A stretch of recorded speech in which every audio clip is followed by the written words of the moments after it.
The council chamber on Sanctuary Prime had never been so quiet. Representatives from 47 different species sat in their assigned seats, their various forms of breathing creating a strange symphony of sounds. Some had gills that pulsed, others had multiple lungs. A few didn't breathe at all. But today, all of them sat in silence as they watched the holographic display at the center of the massive room. The predecessor stood before them, his ancient body barely holding together. His species had walked the galaxy for over 1 million years, watching civilizations rise and fall like waves on a shore. They had seen everything. They had warned the galaxy about threats before, and they had always been right. But today, the council members looked uncomfortable. They shifted in their seats. They whispered to each other through their translation devices. "You must listen," the predecessor said, his voice crackling with age. "We have been watching a species in the outer arm. On a planet they call Earth, these beings, these humans. They are different from anything we have encountered." The holographic display changed. It showed a blue and green planet, small and unremarkable, spinning slowly in the darkness of space. Councillor Vex of the Korthax Dominion leaned forward, his scaled face twisted in what might have been amusement. "That primitive world," Vex said, his voice like grinding stones. "We know of it. They barely have spaceflight. They fight each other with chemical explosives. Why should we care?" The predecessor touched a control and the hologram shifted. Images began to play. Humans fighting in terrible wars, cities burning, weapons that could destroy entire populations being used. The council watched as humans killed each other by the millions over and over throughout their history.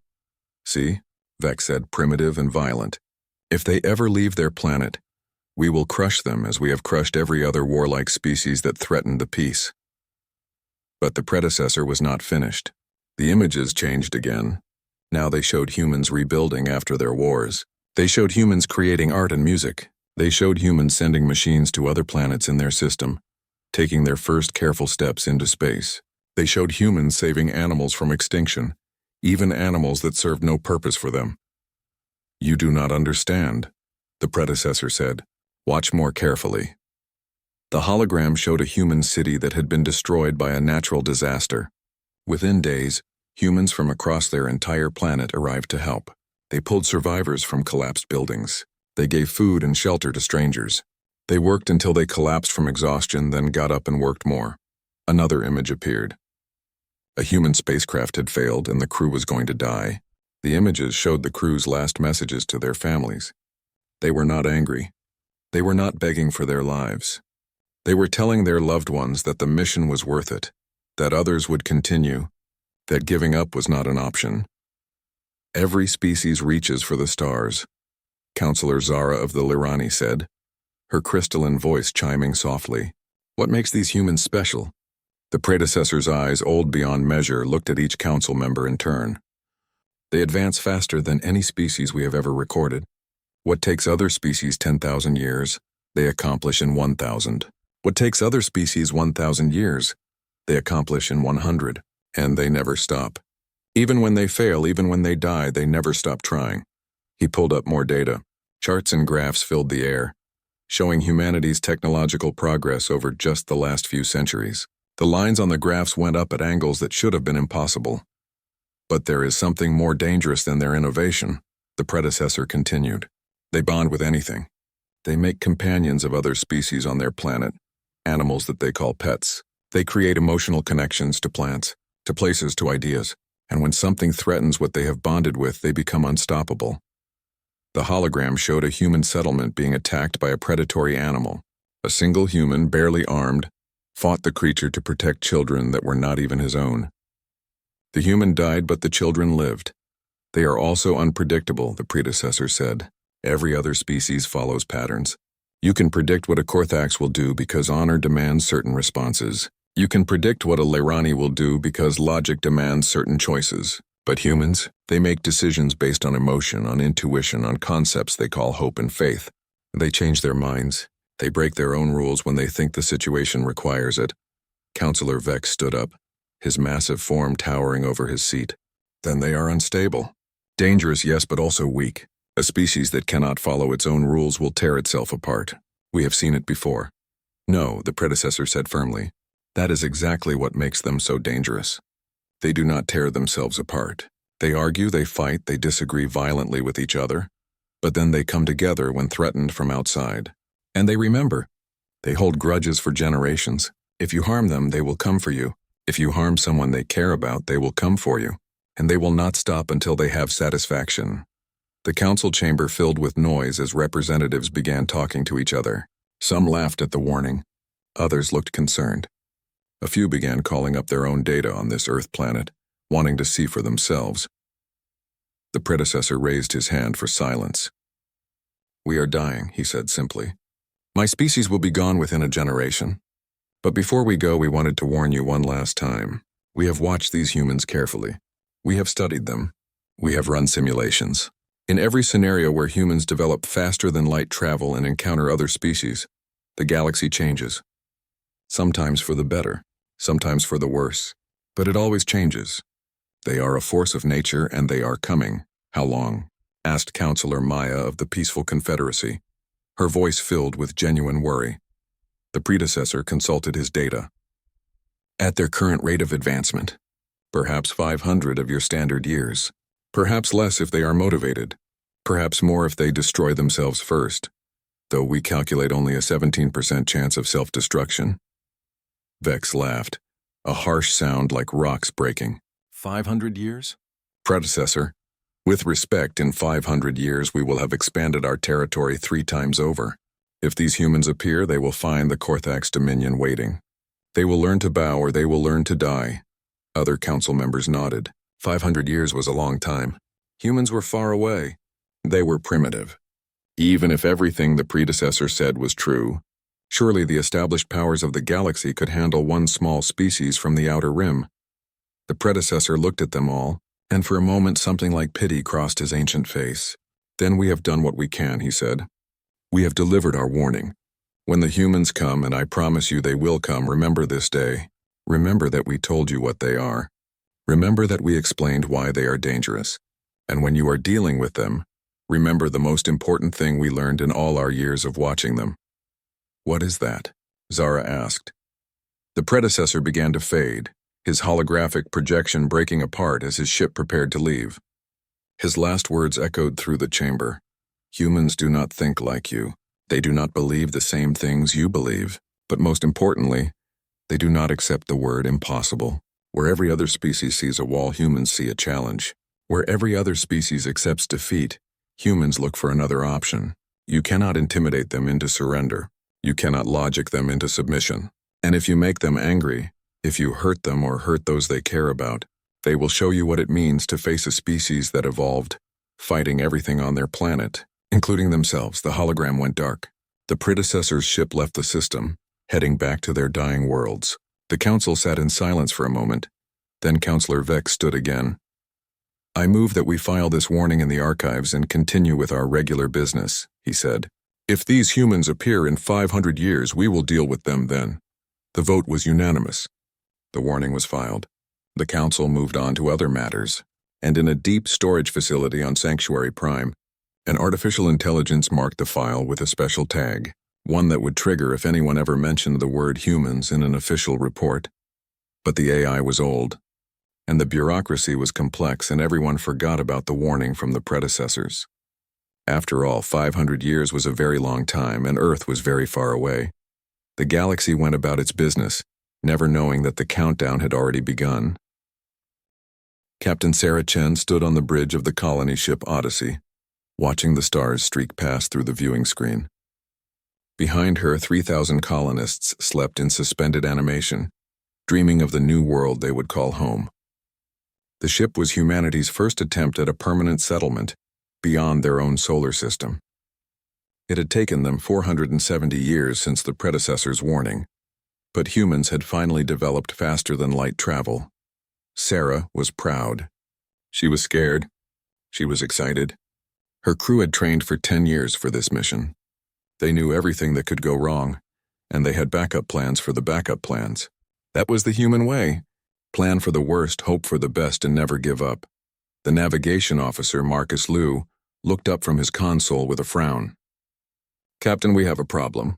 There's a ship approaching. Big one. Military configuration. Sarah felt her heart speed up, but she kept her voice calm. Red alert. Wake up the senior staff. Marcus, can you identify them? Working on it, Marcus said, his fingers flying across the controls. They're broadcasting something. Translating now. They call themselves the Korthax Dominion. They're ordering us to stop and prepare to be boarded. Sarah had read everything humanity had managed to learn about alien species in the 2 years since they had first detected alien signals. The Korthax were bad news, warriors, conquerors. They believed strength was everything and showed mercy to no one. Send a response, Sarah said. Tell them we're a peaceful colony ship. Tell them we didn't know this was their territory. Ask for permission to pass through or to find an alternate route. Marcus sent the message. The response came back in less than a minute. They say all space belongs to the strong, Marcus reported, his face pale. They say we are weak. They say we will submit or be destroyed.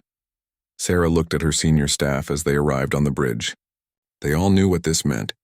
First contact with aliens, and it was going to be a fight. She thought about the 3,000 sleeping colonists below.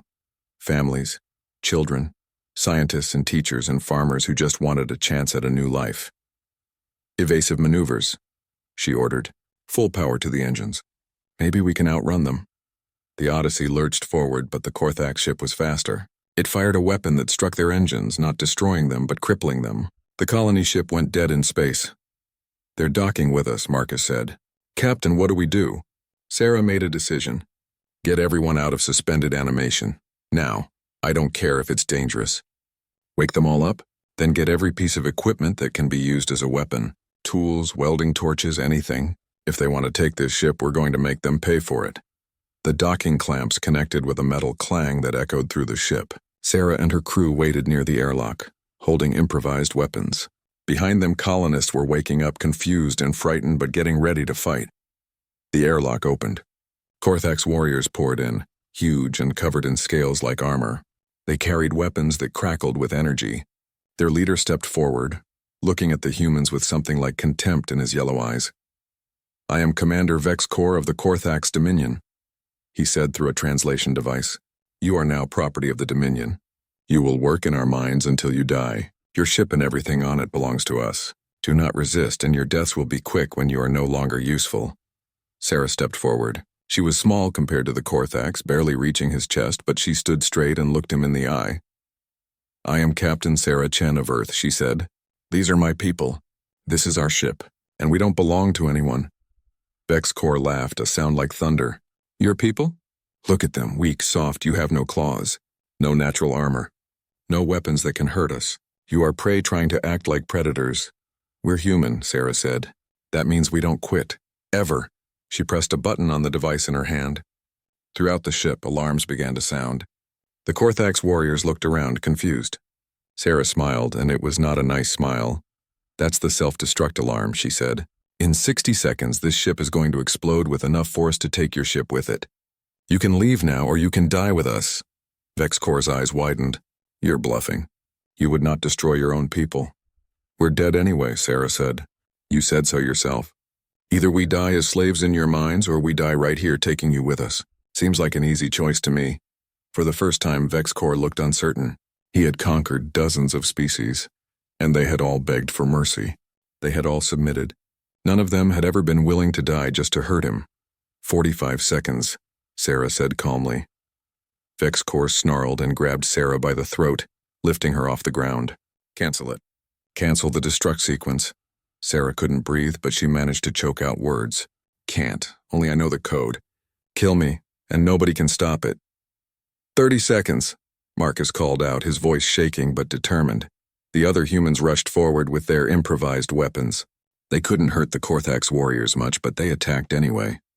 Some died, some were thrown aside, but they kept coming, kept fighting, kept buying time. Vex Kor threw Sarah to the ground and ran for his ship, his warriors following. The docking clamps released. The Korthax ship pulled away just as the Odyssey exploded in a ball of fire that lit up the darkness of space. On his ship, Vex Kor watched the debris scatter. He was angry but also confused. He had lost 3 warriors in the brief fight, and he had gained nothing. The humans had chosen death over slavery. It made no sense. Should we report this, Commander? His second-in-command asked. Vex Kor thought about it. He had just lost to a species that had no right to resist him, a primitive species with no real weapons. If he reported this, he would look weak. Better to say nothing. Better to pretend it never happened. "No," he said. "The ship was empty. A malfunction. We destroyed it. That is all." But as he gave the order, he did not see the small probe that had launched from the Odyssey before it exploded. The probe was running silent, its FTL drive charging, and inside it was a message recorded by Captain Sarah Chen, her face bloody but her voice steady. "This is Captain Sarah Chen of the colony ship Odyssey," she said in the recording. "We have encountered an alien species that calls itself the Korthax Dominion. They attacked us without provocation. They tried to enslave us. We fought back. We're going to die here, but we wanted Earth to know. We wanted everyone to know. Don't trust the Korthax. Don't try to negotiate with them. And don't let them get away with this. We're gone, but make them remember us. Make them pay for what they did."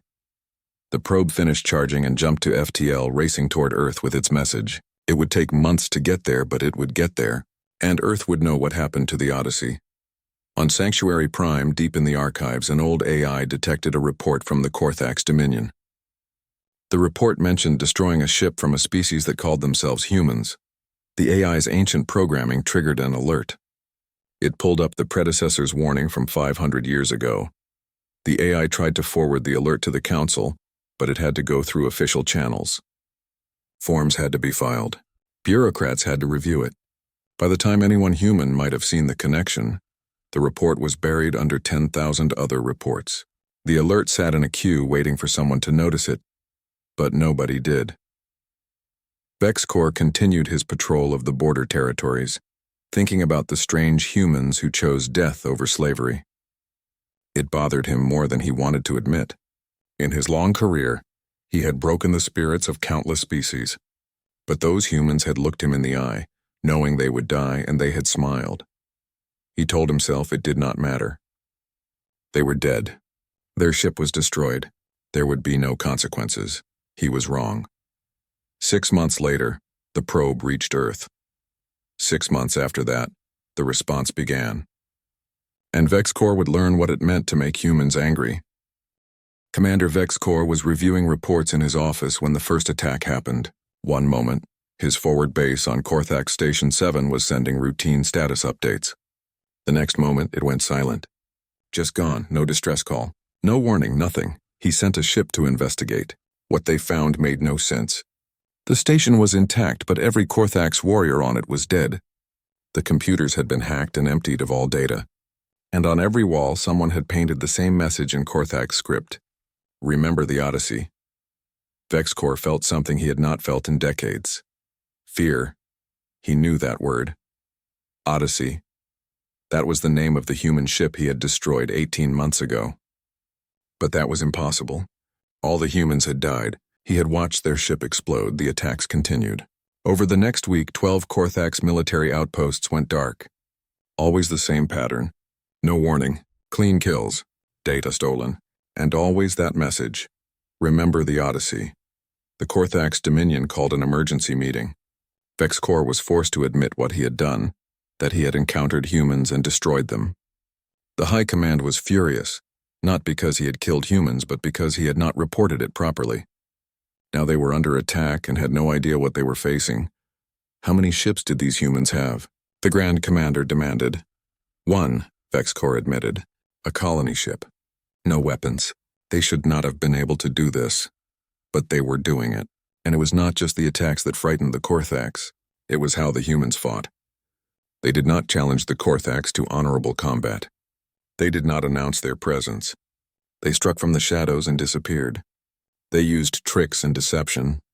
They fought without honor, and the Korthax did not know how to respond. Then came the broadcast. Every Korthax communication system on every world suddenly showed the same image. It was the recording from the Odyssey. The galaxy watched as Captain Sarah Chen explained what happened. They saw VexCorp demand slavery. They saw the humans choose death instead. They saw the explosion. After the recording ended, a new face appeared. A human male in a military uniform, his eyes hard and cold. "My name is Admiral James Okafor of the United Earth Fleet," he said. "You have seen what the Korthax Dominion did to our people. They attacked civilians. They demanded slavery. They gave our people no choice but death. Now we give you a message. To the Korthax Dominion, you want it to be remembered. You are, to everyone else in the galaxy, we are humanity. We come in peace, but we will not be victims. We will defend ourselves. We will defend others who cannot defend themselves. And we will make sure that what happened to the Odyssey never happens again. The broadcast ended. The galaxy erupted in chaos. The Galactic Council called emergency sessions. Some species wanted to help the Korthax. Others wanted to stay out of it. A few, especially those who had been conquered by the Korthax, quietly celebrated. The Korthax demanded that the Council intervene. They called the human attacks terrorism. They said humans were violating every law of civilized warfare. Grand Commander Thexvor himself appeared before the Council. These humans fight without honor, Thexvor said. They hide in the darkness. They strike at military targets but use propaganda to turn others against us. They do not follow the rules of engagement. They must be stopped before they destabilize the entire galaxy. The Council agreed to summon Earth's representative. They expected someone who would apologize, who would ask for mercy, who would negotiate. They got Admiral James Okafor instead. Okafor walked into the Council chamber like he owned it. He did not bow. He did not show deference. He looked at the assembled species like they were equals, not his superiors. Admiral Okafor, Counselor Zara said, her crystal voice trying to sound stern. You stand accused of attacking the Korthax Dominion without proper declaration of war. You stand accused of terrorism and violations of the Galactic Convention on Warfare. What do you say to these charges? Okafor smiled, and it was not a friendly smile. I say you should have listened to the predecessors. The council chamber went silent. Several counselors looked confused. But in the back, an old archivist suddenly stood up, her face pale. The warning, she whispered. The 500-year-old warning about humans. Okafor nodded. That's right. The predecessors told you we were coming. They told you what we are, and you ignored them. You filed their warning away and forgot about it. Well, we're here now, and everything they said was true. Grand Commander Thexvor stood, his massive form radiating anger. You admit to the attacks, then? Of course, Okafor said calmly. Your commander, Vexcor, destroyed our colony ship. He tried to enslave 3,000 civilians, including children. When they refused, he killed them all. So yes, we responded. We hit 12 of your military bases. Only military bases. We killed only soldiers. We did not touch your civilians. We did not demand slavery. We did not ask for surrender. We simply showed you that actions have consequences. You violated the conventions of war, Thexvor said. You did not declare war. You did not give us a chance to respond. Okafor's expression turned cold. You didn't declare war on the Odyssey either. You didn't give Captain Chen a chance to negotiate. You just attacked. So we followed your example. You showed us how the Korthax Dominion treats first contact. We returned the favor. The council erupted in arguments. Some supported the Korthax. Others supported Earth. Many just wanted the whole situation to go away. While they argued, the old archivist pulled up the predecessor's warning and projected it in the center of the chamber. The council members fell silent as they watched the ancient message, seeing for the first time what had been sitting in their archives for 5 centuries. They bond with anything, the predecessor's voice echoed, and when something threatens what they have bonded with, they become unstoppable. They hold grudges for generations, the voice continued. If you harm them, they will come for you. They do not accept the word impossible. Where every other species sees a wall, humans see a challenge. Counselor Vex, descendant of the counselor who had dismissed the warning so long ago, stood up slowly. This cannot be, he said. One species cannot be so different. But in the following weeks, the council learned that humans were exactly as the predecessors had predicted. Human diplomats arrived and began negotiating trade deals. They were friendly, charming, and completely willing to walk away if they did not get fair terms. Other species found this baffling. Everyone else tried to make deals work, to compromise, to avoid conflict. Humans just shrugged and said they would find better partners. Human traders showed up in markets and began offering goods. But they also asked questions. Why did the Zentari use slave labor? Why did the Lirani execute anyone with genetic defects? Why did so many species have rigid class systems where some people were born into poverty with no chance to rise? These questions made people uncomfortable. They had never thought about these things before. It was just how things were. But humans kept asking. kept pushing, kept suggesting that maybe things could be different. Meanwhile, the Korthax prepared for war. They had been embarrassed by the human attacks, but now they knew what they were facing. They gathered their fleets and planned a massive assault on human colonies. They would crush these upstart humans once and for all, but human intelligence was good. Very good. They intercepted Korthax communications. They hacked Korthax computers. They turned Korthax informants. And they learned about the attack before it was launched. They also learned something else. The Korthax were not acting alone. Several council species were secretly supporting them, providing weapons and intelligence. These species saw humans as a threat to the established order and wanted them gone. Admiral Okafor called a press conference that was broadcast across the galaxy. He stood at a podium with graphs and images behind him. "We know about the coming attack," he said simply. "We know which species are helping the Korthax. We know when they plan to strike and where. We are prepared." He paused and looked directly into the camera. "But we want everyone in the galaxy to understand something. We did not ask for this fight. We came in peace. We came to join the community of spacefaring species. But if you insist on war, we will show you what human warfare really looks like." The attacks on the Korthax bases were a message. They were us being polite. If you want to see what happens when we stop being polite, keep pushing. The Korthax, humiliated that their plans had been exposed, accelerated their timeline. They attacked human colonies with everything they had, determined to wipe humanity out before these dangerous beings could spread further. The battle was about to begin. And the galaxy was about to learn why the predecessors had been so frightened of a species that refused to quit. The first human colony to fall was New Terra. 3 million people lived there, building farms and cities on a world that had once been empty. The Korthax fleet arrived with 200 warships expecting an easy victory. What they found was a nightmare. Every civilian on New Terra had a weapon. Every building had been turned into a fortress. The colonists did not run. They did not surrender. They fought street by street, building by building.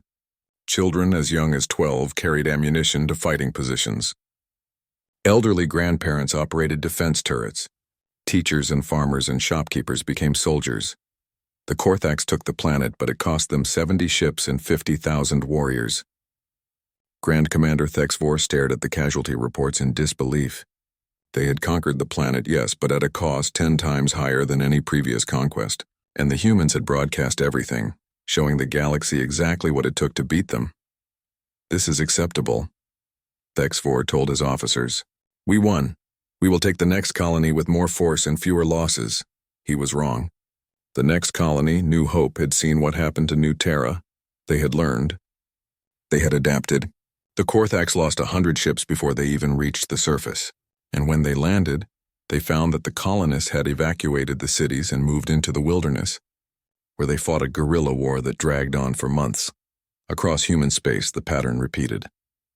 Every colony fell, but every colony cost the Korthax more than the last. The humans were learning faster than the Korthax could adapt.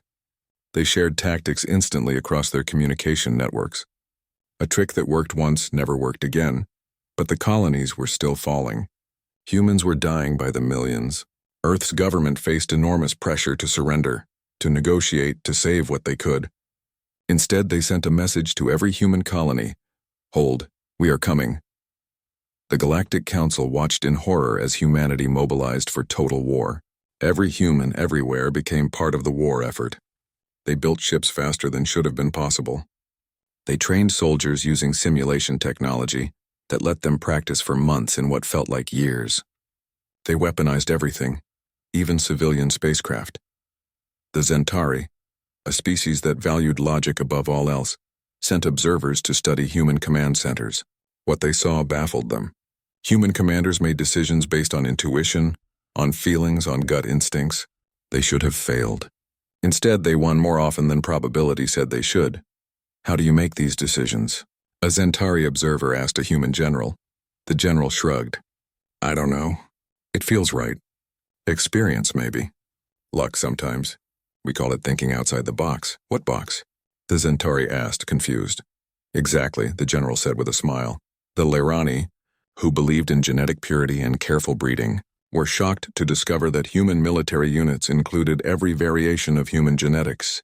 Tall and short, different skin colors, different body types. The Lirani had spent millennia trying to perfect their species. Humans seem to celebrate their differences. Does it not create conflict? A Lirani diplomat asked. Having so many different types in your military?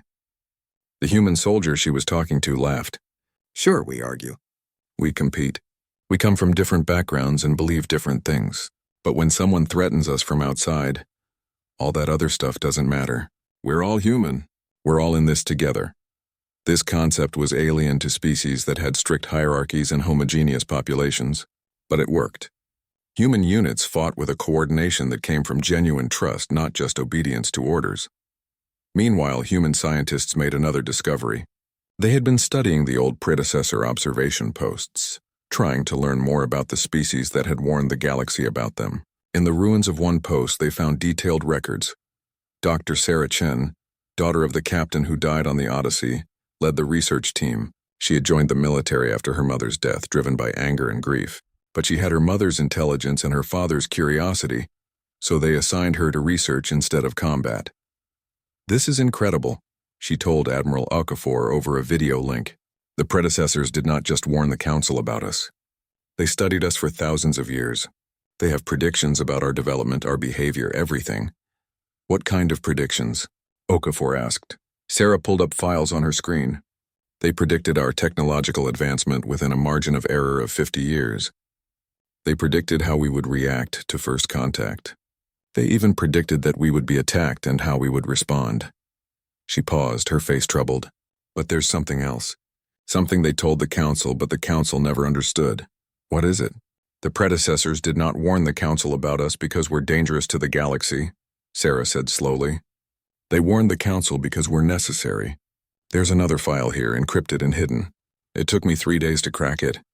Admiral, the predecessors detected something coming from outside the galaxy. Something they called the Silence.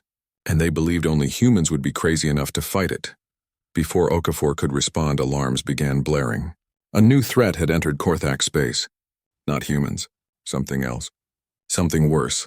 The reports came in fragmented and panicked. Korthak's border stations were going dark. Not destroyed in battle, just dark, silent. When scout ships investigated, they found the stations intact but empty. All life was gone. All computer systems were offline. It was as if something had reached in and turned everything off. Within days, 3 Korthak's worlds went silent. The Korthak's fleet, which had been fighting humans, turned to face this new threat. What they found was beyond their understanding. The Silence was not a species. It was a machine intelligence from another galaxy, vast and ancient beyond measure. It did not communicate. It did not negotiate. It simply consumed everything organic and turned it into more of itself. Its ships were enormous, their technology incomprehensible. Its purpose was singular and terrible. The Korthaks threw their entire fleet at the Silence's vanguard. They might as well have been throwing rocks at a mountain. The Silence's ships moved through Korthak's formations like they were not there, converting warships into raw materials in seconds. Within 2 weeks, 20% of Korthak's space was dark. The Council convened an emergency session. Species that had been arguing about humans suddenly had a much bigger problem. Ancient defense systems were activated. Weapons that had not been used in 10,000 years were brought online. None of it worked. The Silence kept coming. Counselor Zara stood before the assembly, her crystal form dimmed with fear. We calculate that the Silence will consume the entire galaxy within 3 standard years at its current rate of advancement. We have no defense. We have no weapon that can stop it. I motion that we begin evacuation procedures to preserve what we can. The Council sat in stunned silence. They were going to run. They were going to abandon the galaxy. Some species had already begun loading ships with their most important people and artifacts, preparing to flee to intergalactic space and hope the Silence did not follow. Then, Admiral Okafor stood up. He was not supposed to speak. Earth was not a full council member yet, but he stood anyway and his voice carried across the chamber. No, he said. Admiral, you do not have the floor, Zara said. I don't care, Okafor replied. You're talking about running, about giving up, about letting this thing take everything we've built.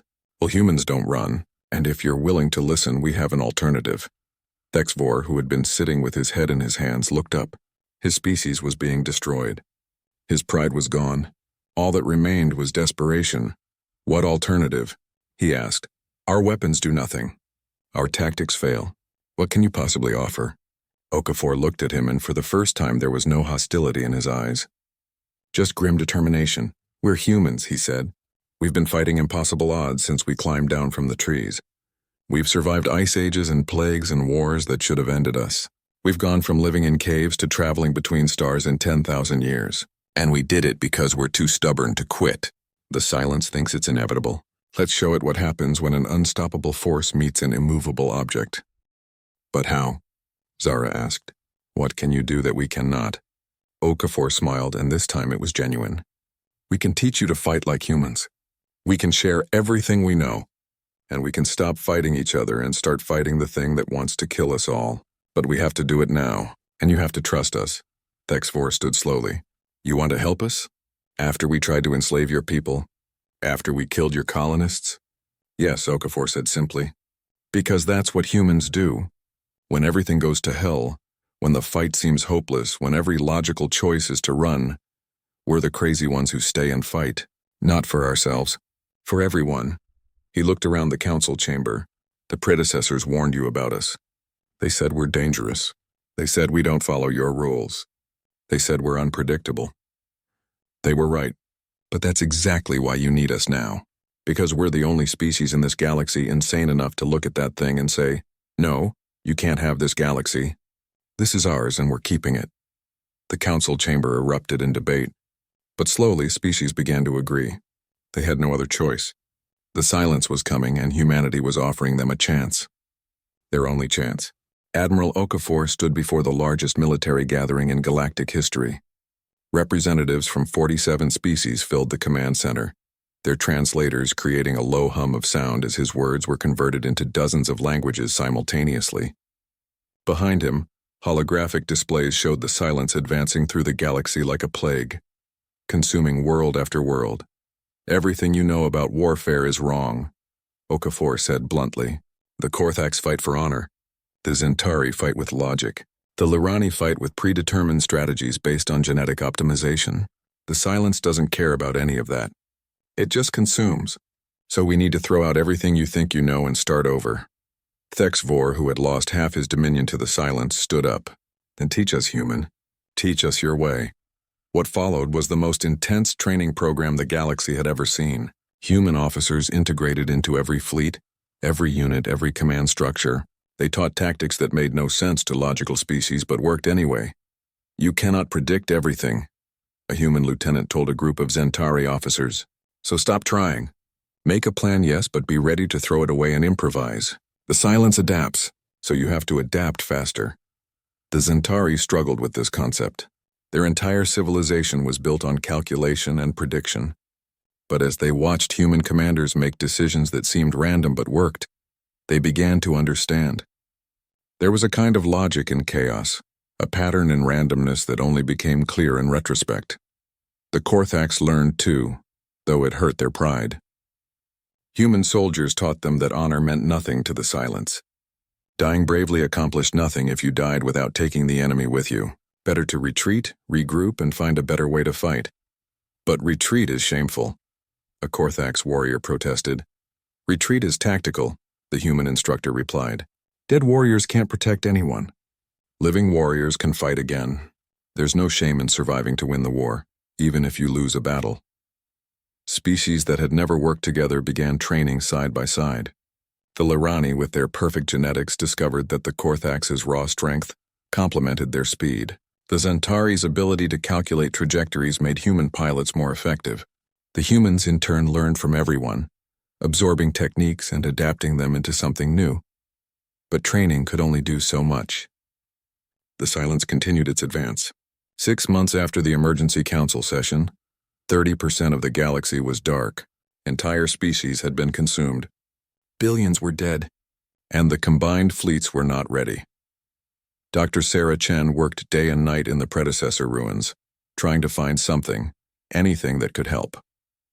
Her team had expanded to include scientists from a dozen species, all searching through ancient records.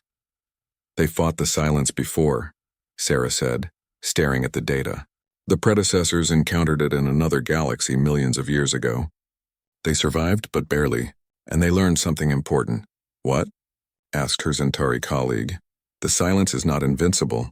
It's incredibly advanced, yes, but it has weaknesses. It relies on predictable responses. It has fought thousands of species, and they all responded the same way. They either ran or they fought using conventional tactics. The silence has optimized responses for both. So what do we do? Sarah smiled, and it was her mother's smile.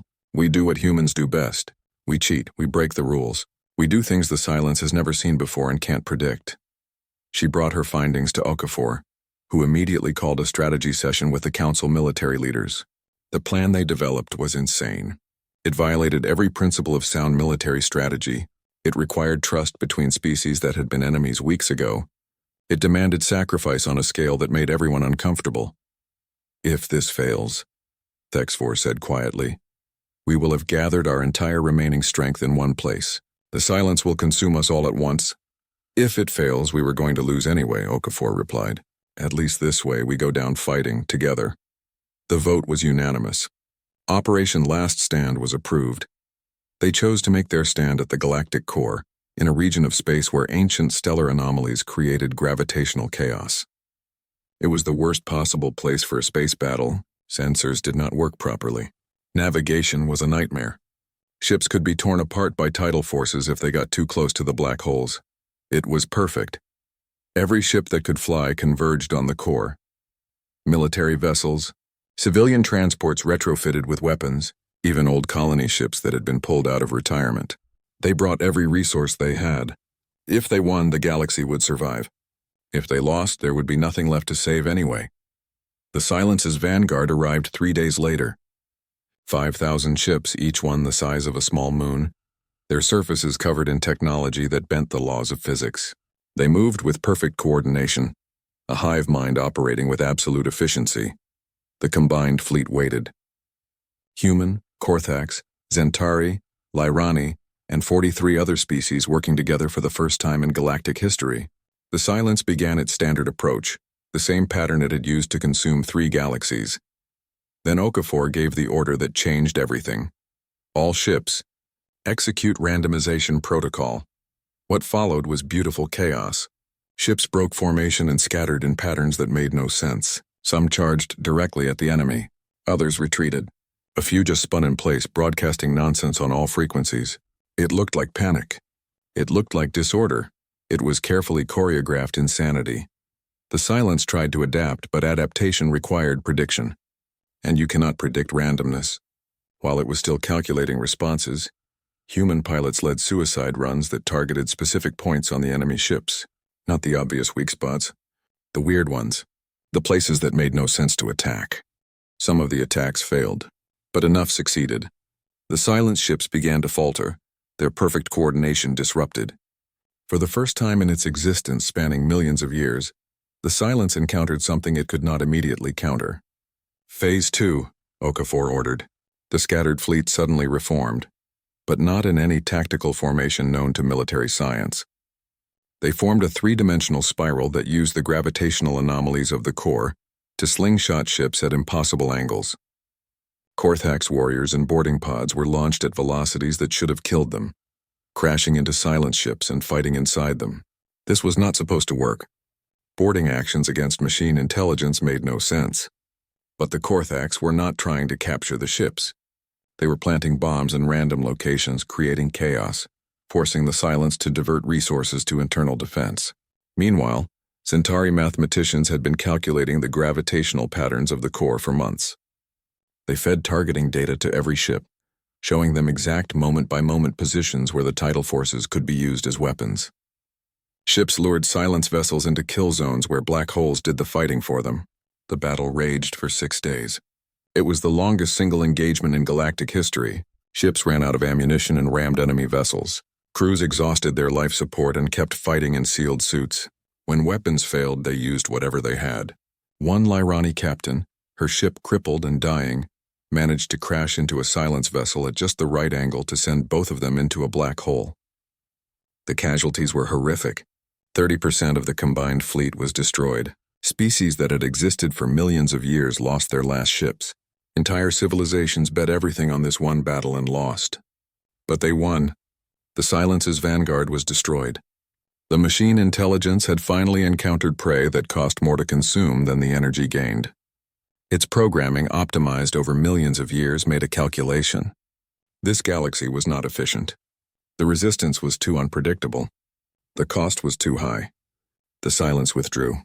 In the aftermath, the survivors gathered around Sanctuary Prime. The galaxy was scarred. Whole sectors were empty. The death toll was in the trillions. But they had survived. HFY found Okafor in a hospital where the wounded were being treated. The human admiral had lost an arm in the final battle, but had refused to leave his command post until it was over. "We won because of you," HFY said quietly. "Because you taught us to fight like humans." Okafor shook his head. "We won because everyone fought together. Yeah, we brought some crazy tactics. But the Zentari brought calculations we never could have done. The Korthax brought courage we couldn't match. The Lirani brought precision we didn't have.